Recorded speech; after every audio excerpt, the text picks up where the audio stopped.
अस्नोड्या प्रवासी बसीचं दुचाकीक धक्को बशिल्ल्यान दुचाकी चलोवपी लक्ष्मीकांत शेटकार रावपी घोटेली केरी 70 आनी मूळ खोर्जुवे बार्देसचो हाका मरण आयले। जाल्यार तांची घरकान्न स्मृती शेटकार गंभीर जखमी जाल्या। तिचे जीएमसीत उपचार चलता। हो अपघात शुक्रारा 2 जानेवारीक सकाळी 7:45 वरांच्या सुमाराक अस्नोडेच्या खेळा संकुला लागसारच्या कपेलाकडेन जालो।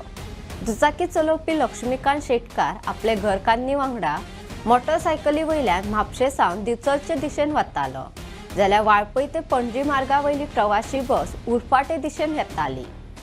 अपघाताचे सुवातेर दोनूय गाडयो पावल्यो तेन्ना बशीचो दुचाकीक धक्को बसलो। ह्या धक्क्यात दुचाकी वयले शेटकार जोडपे रस्त्याचेर शेवटून पडले आनी जखमी जाले। तांकां ताकतिकेन म्हापशेच्या जिल्लो हॉस्पिटलांत व्हेली। थंय दोतोरांनी लक्ष्मीकांत शेटकार हांकां मरण आयिल्ल्याचें सांगलें, जाल्यार जखमी स्मृती शेटकार हिका जीएमसीत फुडल्या उपचारा खातीर धाडली। ह्या प्रकरणात बस ड्रायव्हर तुकाराम सावंत रावपी माशेल हाका ताब्यात घेतला। पुलिसांनी ह्या अपघाताक कारण थारिल्ल्या बस ड्रायव्हरा आड गुन्यांव दाखल केला। फुडलो तपास पुलीस निरीक्षक संजीत कांदोळकार हांच्या मार्गदर्शनाखाला उपनिरीक्षक विष्णू जाधव करता।